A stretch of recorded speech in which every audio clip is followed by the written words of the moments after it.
जय हिंद दोस्तों, ताहिर एजुकेशन अड्डा में आपका बहुत बहुत स्वागत है। आज फिर हम लोग दरोगा का सेट प्रैक्टिस करेंगे। ये सेट प्रैक्टिस नंबर 10 होगा। 1 से लेकर 9 तक अपलोड कर दिया जा चुका है, नहीं देखें तो देखिए। और एक बात मैं बता दूं, जितने भी क्वेश्चंस होते हैं सब एग्ज़ाम पैटर्न पर ही आधारित होते हैं, प्लस उसका एक कोई एक्स्ट्रा फैक्ट भी मिलता है। तो स्टार्ट करते हैं हम लोग। पहला प्रश्न है, हाल ही में हुई घोषणा के अनुसार किसे वर्ष 2021 के लिए लोकमान्य तिलक राष्ट्रीय पुरस्कार मिलेगा।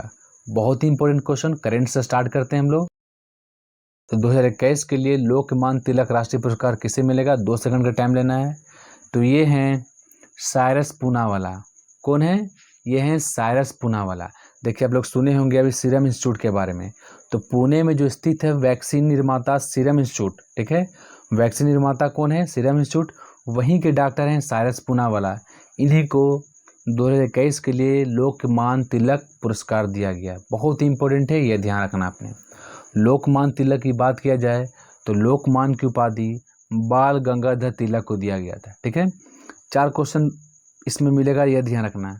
पहला बात कि लोकमान्य तिलक की उपाधि किसे दी गई, तो बाल गंगाधर तिलक को दी गई। बाल गंगाधर तिलक ने 2 पुस्तक लिखा, इंपॉर्टेंट है। एक था केसरी, जो मराठी लैंग्वेज में लिखा था, ठीक है। और एक था मराठा, ये पुस्तक का नाम है मराठा, वो अंग्रेजी लैंग्वेज में लिखा था, ठीक है। और एक बात बता दूं मैं, गणेश उत्सव की शुरुआत महाराष्ट्र में 1893 में किया। कौन सा? गणेश उत्सव, ये याद रखना है, ठीक है। 1895 में शिवाजी उत्सव, ठीक है।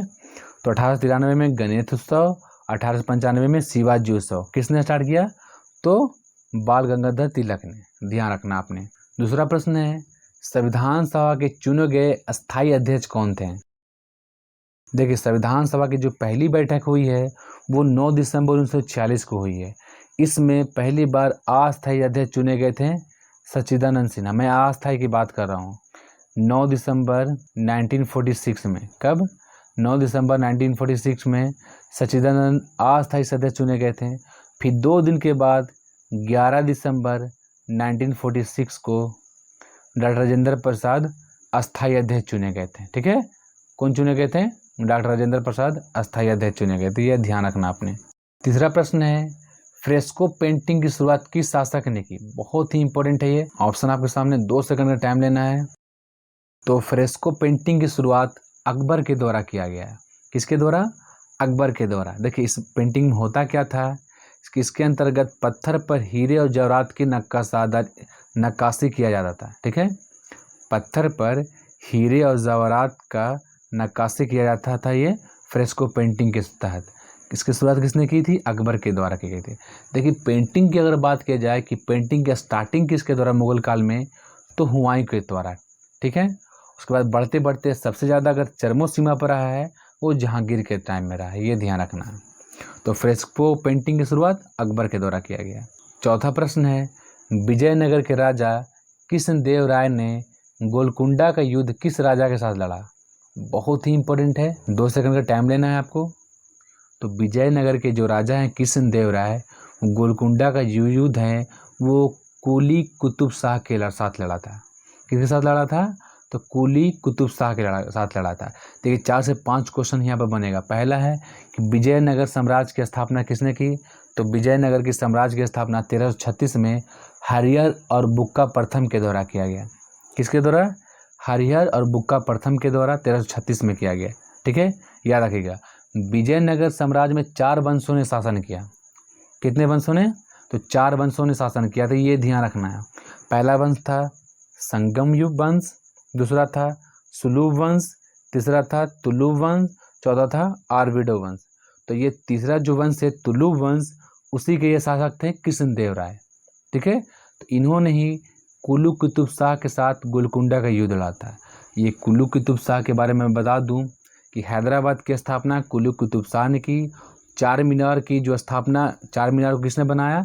तो कुली कुतुब शाह ने बनाया था, ये ध्यान रखना आपने।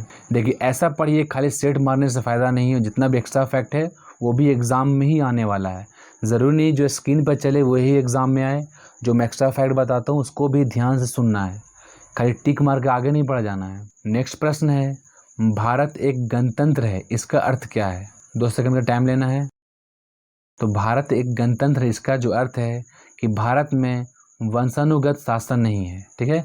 कोई भी शासक जो है, यानी जो राष्ट्रपति हो या प्रधानमंत्री हो, वंशागुणित नहीं, यानी प्रधानमंत्री का बेटा ही प्रधानमंत्री बनेगा, राष्ट्रपति का बेटा ही राष्ट्रपति बनेगा, ऐसा वंशागुणित नहीं है। इसी का अर्थ होता है गणतंत्र, ठीक है, यानी लोगों के द्वारा शासन होता है, ये ध्यान रखना आपको। बहुत ही इंपॉर्टेंट प्रश्न है ये। 42वें संविधान संशोधन द्वारा प्रस्तावना में निम्नलिखित में से कौन सा शब्द जोड़ा गया था। देखिए 5 से 6 क्वेश्चन बनेगा, एकदम गौर से समझिएगा। मैं बार बार बोल रहा हूँ, सिर्फ टिक मारने से कोई फायदा नहीं है, जो एक्स्ट्रा फैक्ट है वो भी समझिए। देखिए 42वें संविधान प्रस्तावना में सिर्फ एक बार संशोधन हुआ है। कब हुआ है?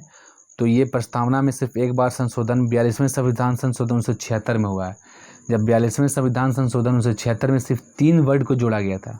कौन कौन था? एक था समाजवादी, दूसरा था पंथ निरपेक्ष या धर्म निरपेक्ष बोलिए, और तीसरा था अखंडता। तो क्या है यहाँ पर ही? समाजवादी शब्द, ठीक है। समाजवादी, पंथ निरपेक्ष या धर्म निरपेक्ष और अखंडता, ये 3 शब्द को जोड़ा गया था 42वें संविधान संशोधन 1976 में, ठीक है। और 5-6 पॉइंट्स मैं बता दूं कि प्रस्तावना को, ठीक है, प्रस्तावना को उद्देशिका के रूप में पंडित जवाहरलाल नेहरू ने 13 दिसंबर 1946 को संविधान सभा में प्रस्तुत किया। कब? तो 13 दिसंबर 1946 को। किस रूप में? तो उद्देशिका के रूप में। किसने स्टार्ट किया, पेश किया? तो पंडित जवाहरलाल नेहरू, ठीक है। उद्देशिका से प्रस्तावना कब बना? तो ये बना था 22 जनवरी 1947 को, ठीक है। 22 जनवरी 1947 को ये प्रस्तावना लागू कर दिया गया, ठीक है। प्रस्तावना कहाँ से लिया गया है? तो प्रस्तावना अमेरिका से लिया गया, ठीक है। प्रस्तावना अमेरिका से लिया गया, लेकिन प्रस्तावना की भाषा बोलेगा तो ऑस्ट्रेलिया से।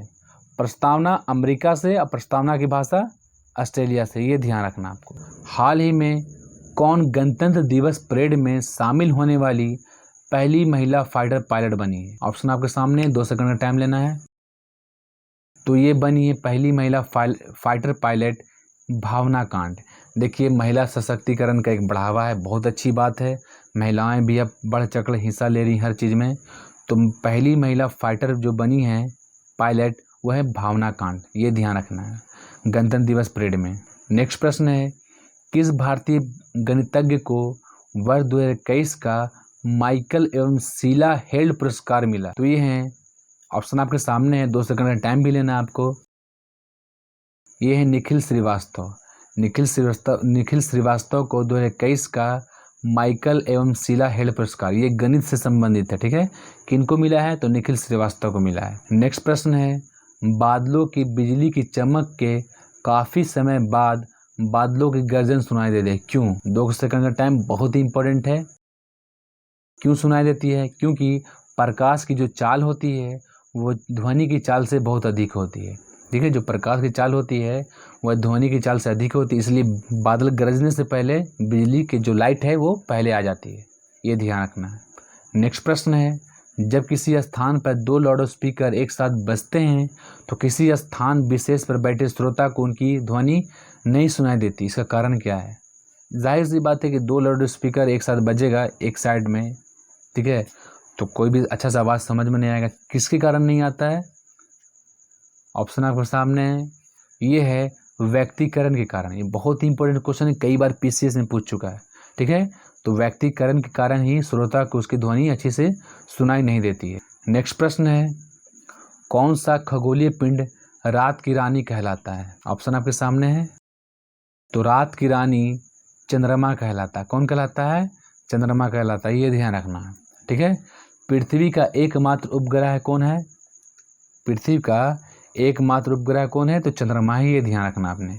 और इसको रात की रानी भी कहा जाता है। नेक्स्ट प्रश्न है, नील नदी कहाँ गिरती है? विश्व की सबसे लंबी नदी कौन है? तो ये नील नदी कहाँ है? तो मिस्र में है, ठीक है।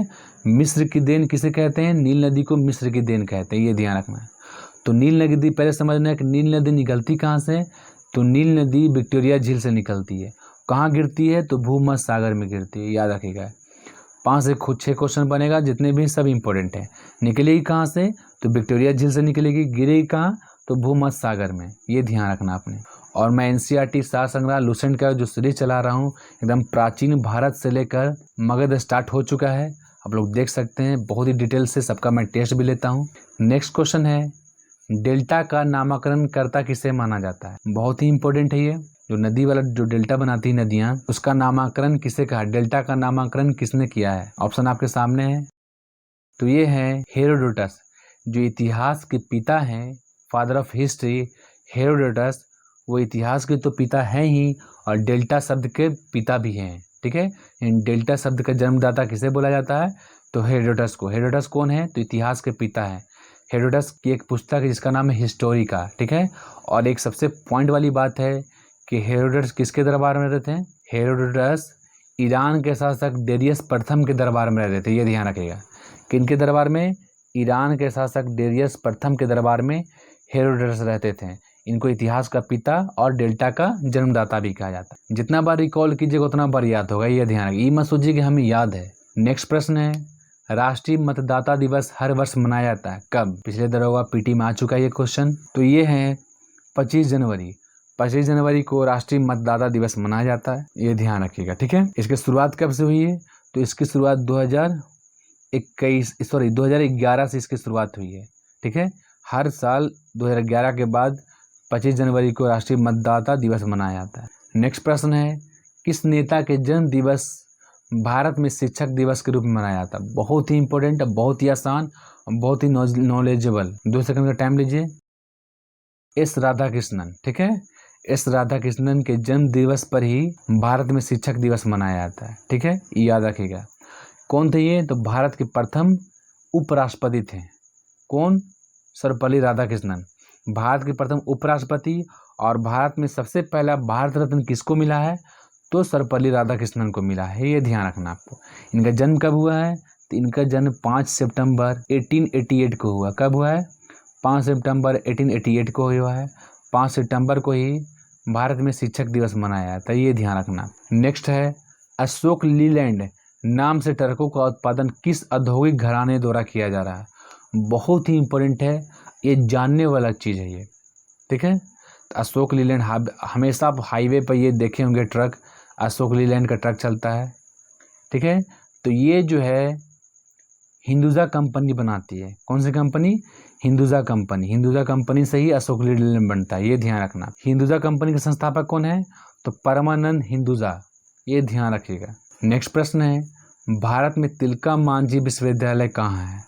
बहुत ही इंपॉर्टेंट है ये, बिहार के लिए भी, बीपीएससी पीटी के लिए भी है, दरोगा के लिए भी है। तो बिहार में तिलका मांझी जो विश्वविद्यालय है, ऑप्शन आपके सामने है, 2 सेकंड का टाइम लेना है। ये है भागलपुर में। कहाँ है विश्वविद्यालय? तो ये भागलपुर में। कौन सा विश्वविद्यालय? तो तिलका मांझी। इसकी स्थापना कब हुई थी? तो इसकी स्थापना 1960 में हुई थी, ये ध्यान रखिएगा। तिलका मांझी कौन थे? तो एक स्वतंत्रता सेनानी थे, ये भी ध्यान रखना आपको। नेक्स्ट प्रश्न है, कौन सा स्थान पार्श्वनाथ के संबंध होने के कारण जैन सिद्ध भाग माना जाता है? यानी कौन सा जो भाग है, स्थान है, पार्श्वनाथ से संबंधित है, इसलिए जैन में ये प्रसिद्ध है। 2 सेकंड का टाइम लीजिए। ये है सम्मेद शिखर। कौन सा है? सम्मेद शिखर। देखिए ये क्वेश्चन दरोगा के पीटी में 2019 में जैन धर्म से 2 क्वेश्चन आ गया था। ठीक है, तो जैन धर्म में टोटल कितने तीर्थंकर हैं? तो 24 हैं। ठीक है, ये हैं 23वें नंबर के। कितने नंबर के हैं? ये हैं 23वें नंबर के पार्श्वनाथ। और 24वें कौन है? 24वें अंतिम जो है महावीर हैं। और 23वें नंबर कौन है? पार्श्वनाथ। पार्श्वनाथ की बात किया जाए तो इनका जो प्रतीक चिन्ह है वो है सर। पहला कितने नंबर के हैं? तो 23वें नंबर के हैं। कौन? तो पार्श्वनाथ। इनका प्रतीक चिन्ह क्या है? तो इनका जो प्रतीक चिन्ह है वो है सर्प है। ठीक है, इनको ज्ञान की प्राप्ति कहाँ हुई है? तो इनको जो ज्ञान की प्राप्ति हुई झारखंड के गिरिडीह जिले में। ठीक है, पारसनाथ पहाड़ी के सम्मेद शिखर पर्वत पर। फिर समझिएगा इनको ज्ञान की प्राप्ति कहाँ हुई है? तो झारखंड के गिरिडीह जिले में पारसनाथ पहाड़ी के सम्मेद पर्वत पर। ठीक है, कहाँ? सम्मेद पर्वत पर इनको ज्ञान की प्राप्ति हुई है, ये ध्यान रखना, तब से ये फेमस है। और मैं बता दूं, जैन धर्म में टोटल 5 व्रत हैं। 5 व्रत में 4 व्रत पार्श्वनाथ ने दिए हैं। किसने दिए हैं? पार्श्वनाथ ने दिए हैं। बहुत ही इंपॉर्टेंट क्वेश्चन है, बहुत बार एग्जाम में आता है। कौन कौन दिए हैं 4 महाव्रत पार्श्वनाथ ने? पहला है अभ्रसा यानी सदा सत्य बोलो। दूसरा है अहिंसा यानी हिंसा ना करो। तीसरा है अस्तेय यानी चोरी ना करो। और चौथा है अपरिग्रह यानी संपत्ति को इकट्ठा ना करो। टोटल कितने महाव्रत? 5 हैं। 4 किसने दिए? पार्श्वनाथ ने। तो पाँचवा कौन दिया, ये भी बहुत इंपॉर्टेंट है। तो पाँचवा दिया महावीर ने, कौन सा, तो ब्रह्मचर्य को पाँचवा महाव्रत में जोड़ा है, किसने, महावीर ने। नेक्स्ट प्रश्न है, चैतन्य महाप्रभु का जन्म स्थल है, बहुत ही इंपॉर्टेंट है ये, 2 सेकंड का टाइम लेना आपको। ये है चैतन्य महाप्रभु का जो जन्म स्थल है, नदिया जिला है, ठीक है, पश्चिम बंगाल के, ये पश्चिम बंगाल में है ये, ठीक है, वहीं चैतन्य महाप्रभु का जन्म हुआ है, ये ध्यान रखना है, ठीक है। इनके बचपन का नाम क्या था, चैतन्य महाप्रभु के बचपन का नाम था निमई, निमई है इनके बचपन का नाम, ये ना है, ठीक है, निमई है इनके बचपन का नाम, ये ध्यान रखना है। ये भक्ति आंदोलन के प्रमुख संत में से थे ये चैतन्य महाप्रभु। नेक्स्ट प्रश्न देख लेते हैं जो बहुत ही इंपॉर्टेंट है, निम्न में से प्ररूप समिति का सदस्य कौन नहीं था, ऑप्शन आपके सामने है, बहुत इंपॉर्टेंट है ये, ठीक है। और 5 6 7 क्वेश्चन इससे बनेगा एक्स्ट्रा फैक्ट, बार बार मैं बता रहा हूँ, स्क्रीन पर टिक मारने से कुछ नहीं होगा जब तक एक्स्ट्रा फैक्ट नहीं जानिएगा, थोड़ा सा क्वेश्चन घुमाएगा फंस जाइएगा, ठीक है। पहले समझ लीजिए कि प्ररूप समिति को हम लोग किस किस नाम जानते हैं, तो प्ररूप समिति को मसौदा समिति, ड्राफ्टिंग कमेटी, पांडुलेखन समिति के नाम से भी जानते हैं, ठीक है। इसकी शुरुआत कब हुई थी, तो 29 अगस्त 1947 में प्ररूप समिति का गठन किया गया। कब, 29 अगस्त 1947 में। इसमें टोटल कितने सदस्य थे, इसमें टोटल 7 सदस्य थे, ठीक है, ये ध्यान रखना, बहुत इंपॉर्टेंट है सदस्य को भी। पहला है भीमराव अंबेडकर, जो प्ररूप समिति के अध्यक्ष थे, कौन है, भीमराव अंबेडकर।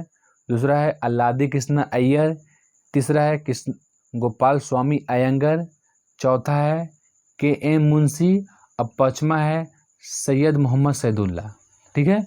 बचे कितने, 2। तो छठे आ जाइए डीपी खेतान की अचानक मृत्यु हो जाती है तो उनके जगह पर आते हैं कौन, TT कृष्णमाचारी, ये ध्यान रखना है। डीपी खेतान की मृत्यु हो जाती है तो उनके जगह पर कौन आते हैं, TT कृष्णमाचारी। ये हो गया 6। अब आएंगे 7वें, BL मित्र होते हैं 7वें सदस्य, लेकिन BL मित्र की तबीयत बहुत खराब हो जाती है, इसलिए वो पूरे समिति से ही इस्तीफा दे देते हैं, तो उनके जगह पर कौन आते हैं, तो उनके जगह पर आते हैं, यानी BL मित्र की जगह पर N माधव राय आते हैं, ठीक है। तो यहाँ पर किसी में भी जवाहरलाल नेहरू का जिक्र नहीं हुआ, तो मोहम्मद सैदुल्ला, KM मुंशी, गोपाल स्वामी अयंगर, ये तीनों हैं, जवाहरलाल नेहरू नहीं है, ये ध्यान रखना आपने। नेक्स्ट प्रश्न है, शब्द धर्मनिरपेक्ष भारत के संविधान की प्रस्तावना में जोड़ा गया, इसके विषय में निम्नलिखित में से कौन सा सही है। मैं पहले ही बता चुका हूँ कि प्रस्तावना में मात्र एक बार संशोधन हुआ है, कब हुआ है, तो 42वां संविधान संशोधन 1976। कौन कौन कितने वर्ड को जोड़ा गया था, तो 3 वर्ड को जोड़ा गया था, कौन कौन, समाजवादी, धर्मनिरपेक्ष और अखंडता। तो क्वेश्चन क्या बोल रहा है कि 42वां संविधान संशोधन, ठीक है, कब जोड़ा गया, 1976, यानी C ये सही है, यानी A और B दोनों सही है, ये ध्यान रखना है आपको। नेक्स्ट प्रश्न है, कौन सा महाजन पद वर्तमान बिहार के क्षेत्र में स्थित नहीं है।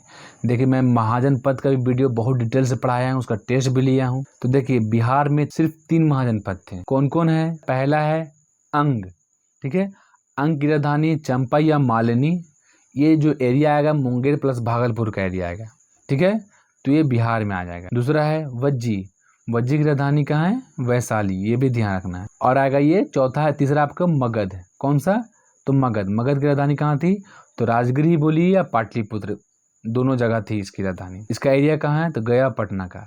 ये जो आएगा वत्स जो है इसकी राजधानी है कौशाम्बी, और ये यूपी में पड़ता है, ये बिहार में नहीं है, ये ध्यान रखना है। तो महाजन पद का मैं वीडियो बना चुका हूँ, पूरी डिटेल से टेस्ट भी ले चुका हूँ, देख सकते हैं आप लोग जाकर। नेक्स्ट प्रश्न है, हाल ही में स्वामीनाथन, जानकीरमन और अश्विनी कुमार तिवारी किस बैंक के MD बने, यानी मैनेजिंग डायरेक्टर। MD मतलब होता है मैनेजिंग डायरेक्टर। ऑप्शन आपके सामने है, 2 सेकंड का टाइम लीजिए।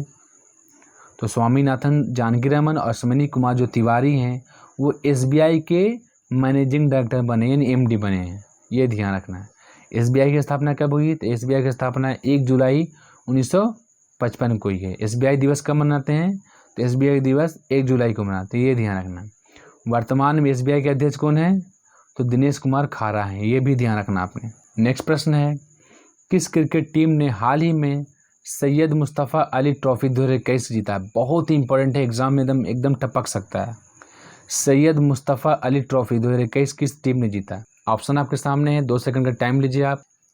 तो ये जीता है तमिलनाडु ने। किसने जीता है, तमिलनाडु ने, दिनेश कार्तिक की कप्तानी में तमिलनाडु ने बड़ौदा को हराया था और ये तमिलनाडु जीत गया था। ये ध्यान रखना आपको, बड़ौदा को 7 विकेट से हराया था तमिलनाडु। नेक्स्ट प्रश्न है, हाल ही में किस भारतीय को वर्ष 2021 का जापान का प्रतिष्ठित ग्रैंड फुकुओका पुरस्कार मिला है? बहुत ही इंपॉर्टेंट है, ये जापान का प्रतिष्ठित पुरस्कार है ये। 2 सेकंड का टाइम लीजिए। तो ये मिला है पी साईनाथ को। पी साईनाथ एक पत्रकार हैं, इन्हीं को जापान का प्रतिष्ठित ग्रैंड फुकुओका पुरस्कार मिला है। ये भी ध्यान रखना, एग्जाम में एकदम आ सकता है। नेक्स्ट है, जब दूध को प्रबल ढंग से मथा जाता है तो उसमें से क्रीम किस कारण से अलग हो जाती है? ऑप्शन आपके सामने है।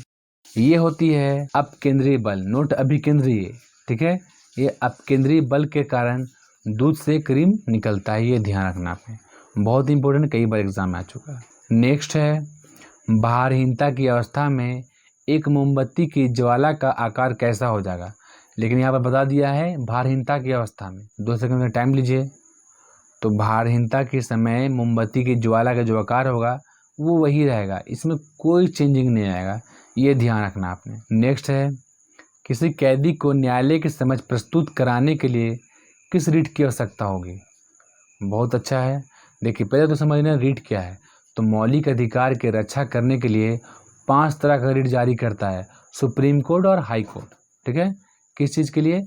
मौलिक अधिकार, फंडामेंटल राइट का अगर हनन होता है, मौलिक अधिकार का हनन होता है, तो सुप्रीम कोर्ट रीट जारी करेगा और हाई कोर्ट रीट जारी करेगा। किस अनुच्छेद के तहत? तो सुप्रीम कोर्ट अनुच्छेद 32 के तहत रीट जारी करेगा और हाई कोर्ट अनुच्छेद 226 के तहत रीट जारी करेगा, ये ध्यान रखना है। तो क्या बोल रहा है इसमें कि न्यायालय के समक्ष प्रस्तुत करने के लिए, तो बंदी प्रत्यक्षीकरण, कौन? इसको बोलते हैं, इंग्लिश में बोलते हैं हम लोग हैबियस कॉर्पस। बंदी प्रत्यक्ष यानी बंदी को, जो बंदा है वो लड़की वाला बंदी मत समझिएगा, जो बंदी है यानी कि जो मुजरिम है उसको न्यायालय में पेश किया जाता है, ठीक है। तो बंदी प्रत्यक्षीकरण इसको बोलते हैं, इसको हैबियस कॉर्पस से बोला जाता है। तो याद रखिएगा, अनुच्छेद 32 के तहत और अनुच्छेद 226 के तहत हाई कोर्ट, अनुच्छेद 32 के तहत सुप्रीम कोर्ट जारी करता है। नेक्स्ट प्रश्न है, राष्ट्रपति के चुनाव के लिए प्रस्तावक एवं अनुमोदकों की संख्या कम से कम कितनी होनी चाहिए? बहुत ही इंपॉर्टेंट प्रश्न है। तो राष्ट्रपति के चुनाव के लिए प्रस्तावक एवं अनुमोदकों की जो संख्या है वो है 50 प्रस्तावक और 50 अनुमोदक। लेकिन प्रस्तावक अनुमोदक नहीं समझते हैं तो ठेठ भाषा में अगर बता दूं मैं, तो प्रस्तावक का मतलब होता है कि जो एकदम कन्फर्म वही इंसान को वोट देगा वो प्रस्तावक है। अनुमोदक का मतलब है कि मैं भी वोट दे सकता हूँ। नेक्स्ट है, विलायत खान किस वाद्य यंत्र से संबंधित हैं? बहुत ही इंपॉर्टेंट है और बहुत ही फेमस है ये। 2 सेकंड का टाइम लीजिए।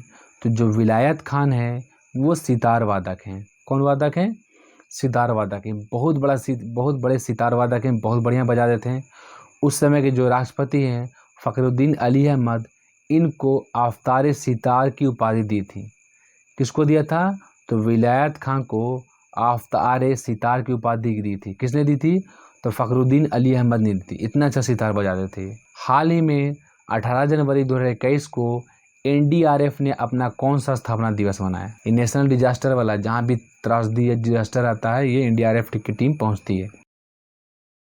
तो ये मनाया है 16वां।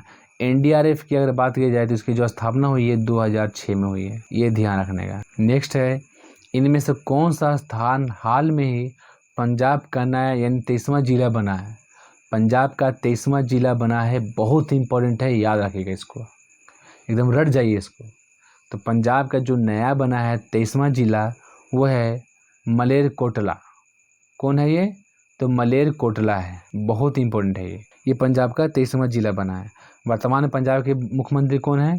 तो कैप्टन अमरिंदर सिंह हैं वर्तमान पंजाब के मुख्यमंत्री। नेक्स्ट प्रश्न है, बिम्बिसार ने ब्रह्मदत्त को पराजित कर कौन सा राज्य मिला है? देखिए, मैं मगध को पढ़ा चुका हूँ, ठीक है। बिम्बिसार को पूरी डिटेल से बताया हूँ। चंद्रगुप्त मौर्य, बिंदुसार, बिम्बिसार, एकदम डिटेल से, नंद वंश पूरे डिटेल से सबका टेस्ट भी लिया हूँ। नहीं देखें तो प्लीज़ जाकर देखिए। तो बिम्बिसार ने ब्रह्मदत्त को हराकर अंगराज को मगध मिलाया। नेक्स्ट है, अशोक ने अपने धम्म यात्रा के अंतर्गत सर्वप्रथम किस जगह की यात्रा की? बहुत ही इम्पोर्टेंट है। तो अशोक अपने राजरोहन के यानी कि जो राजाभिषेक होता है राजरोहन के 10वें वर्ष ये कहाँ जाता है, तो ये जाता है बोध गया 10वें वर्ष। और 20वें वर्ष कहाँ जाता है, तो ये लुम्बिनी जाता है, ये ध्यान रखना। सबसे पहले कहाँ गया, तो ये बोध गया। सर्वप्रथम किस जगह की यात्रा की, तो बोध गया की यात्रा की। बहुत ही इंपॉर्टेंट है, ये भी ध्यान रखना आपको। नेक्स्ट है, हाल ही में कौन सेल के अध्यक्ष का कार्यभार ग्रहण करने वाली प्रथम महिला बनी है। बहुत ही इंपॉर्टेंट है, जहाँ पर प्रथम रहे, जहाँ पर फर्स्ट रहे, महिला पुरुष कुछ भी रहे, एकदम रट जाइए उसको। तो सेल की जो अभी वर्तमान अध्यक्ष कौन महिला बनी है, पहले जान लेंगे सेल का full form, steel authority of India limited. क्या होता है, steel authority of India limited, ये याद रखिएगा। स्थापना उसकी कब हुई है, तो इसकी जो स्थापना हुई 1954 में हुई, सेल की स्थापना, याद रखिएगा। सेल को महारत्न का दर्जा कब मिला है, तो सेल को महारत्न का दर्जा 2010 में मिला है। ये बहुत इंपॉर्टेंट है, याद रखिएगा। अभी वर्तमान में महारत्न की संख्या कितनी है, महारत्न कंपनी की संख्या वर्तमान में कितनी है, तो 10। नवरत्न कंपनी की वर्तमान में संख्या कितनी है, तो 14। अब मिली रत्न कंपनी की वर्तमान संख्या कितनी है, तो 73। ये ध्यान रखना है। महारत्न 10, नवरत्न 14 और मिली रत्न 73, ये ध्यान रखना। तो कौन बनी है अभी वर्तमान अध्यक्ष, तो शोभा मंडल बनी है। कौन बनी है, शोभा मंडल बनी है। हाल ही में किस व्यक्ति के जन्मदिन पर 23 जनवरी को प्रतिवर्ष पराक्रम दिवस मनाने की घोषणा की हुई है। बहुत ही इंपॉर्टेंट है, एग्जाम में एकदम टपेगा ये। तो 23 जनवरी को पराक्रम दिवस मनाने की घोषणा की है, किन जन्मदिन पर, तो ये हैं ऑप्शन आपके सामने, पहले आप लोग अपने दिमाग में आंसर ले आया कीजिए। ये हैं सुभाष चंद्र बोस। कौन है, तो ये हैं सुभाष चंद्र बोस। 23 जनवरी को पराक्रम दिवस इनकी याद में मनाया जाएगा, ये ध्यान रखना आपको। अगर सुभाष चंद्र बोस के बारे में बात किया जाए तो इनका जो जन्म हुआ है वो 23 जनवरी 1897 में हुआ है। कहाँ, तो उड़ीसा में हुआ है, ये ध्यान रखिएगा। नेक्स्ट क्वेश्चन है, एक मार्क एक्ट भारत में कब लागू किया गया। बहुत इंपॉर्टेंट प्रश्न है ये। जितने भी क्वेश्चन हैं बार बार प्रीवियस ईयर में पूछे जाते हैं, उसी के हम सिस्टम पर मैं क्वेश्चन का पैटर्न तैयार किया हूँ। तो भारत में एक मार्क एक्ट 1937 में लागू किया गया। 8 मई 1937 को भारत में एक मार्क एक्ट लागू किया गया। बहुत ही इंपॉर्टेंट है ये। नेक्स्ट है, ल्यूमेन किसका मात्रक है, तो जो ल्यूमेन है वह है ज्योति फ्लक्स का। किसका, ज्योति फ्लक्स का, ये ध्यान रखेगा। ज्योति तीव्रता की बात किया जाए तो कैंडेला हो जाएगा। ज्योति तीव्रता कैंडेला, ज्योति फ्लक्स ल्यूमेन, ये भी ध्यान रखना आपने। अश्व यदि एकाएक चलना प्रारंभ कर दे तो अश्वरोही के गिरने की आशंका का कारण क्या है।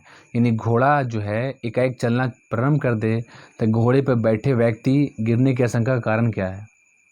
घोड़ा रुका हुआ, ये ध्यान रखना है। घोड़ा रुका हुआ अचानक स्टार्ट करे चलना, ऑप्शन आपके सामने है। तो ये है विराम का जड़त्व, ये एकदम ध्यान रखिएगा। जो रुका हुआ रहेगा दिमाग में पहले बैठा लेना सेट करके, वो विश्राम का जड़त्व या विराम का जड़त्व है। इसी कारण स्टार्ट किया चलने के लिए तो अश्वरोही गिर गया। नेक्स्ट है, राज्यसभा कब भंग की जाती है। 2 सेकंड का टाइम लेना है। तो राज्यसभा कभी भंग नहीं होती। राज्यसभा कभी भंग नहीं, चाहे आंधी तूफान पाताल कुछ भी आ जाए, राज्यसभा कभी भंग नहीं होगा, ये ध्यान रखना है। राज्यसभा के सदस्यों का कार्यकाल कितना होता है, सदस्यों का 6 साल का होता है, ठीक है।